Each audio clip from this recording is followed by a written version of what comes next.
সম্মানিত দেশবাসী ও মুক্তিকামী ছাত্র জনতা, শহীদের রক্তের বিনিময়ে ছাত্র নাগরিকের অভ্যুত্থানের মাধ্যমে আমরা যেই ফ্যাসিস্ট হাসিনার পতন ঘটিয়েছি এবং একটি নতুন বাংলাদেশের আকাঙ্ক্ষা করছি, তাকে নস্যাৎ করতে বিভিন্ন শক্তি ইতিমধ্যে তৎপর হয়েছে এবং নানা ধরনের ষড়যন্ত্র এবং পরিকল্পনা করা হচ্ছে।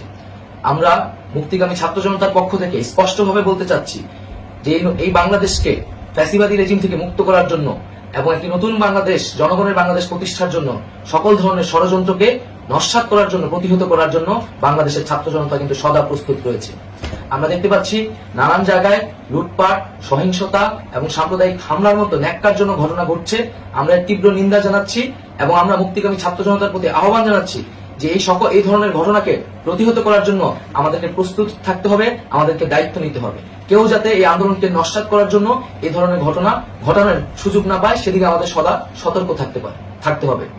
আমরা আরো দেখতে পাচ্ছি যে রাষ্ট্রপতি গতকাল বলেছিলেন যে অনতিবিলম্বে তিনি জাতীয় সংসদ বিলুপ্ত করবেন, কিন্তু আমরা এখনো দেখছি যে একটি অভ্যুত্থানের পরেও এই ফ্যাসিস্ট হাসিনার জাতীয় সংসদ রয়ে গেছে।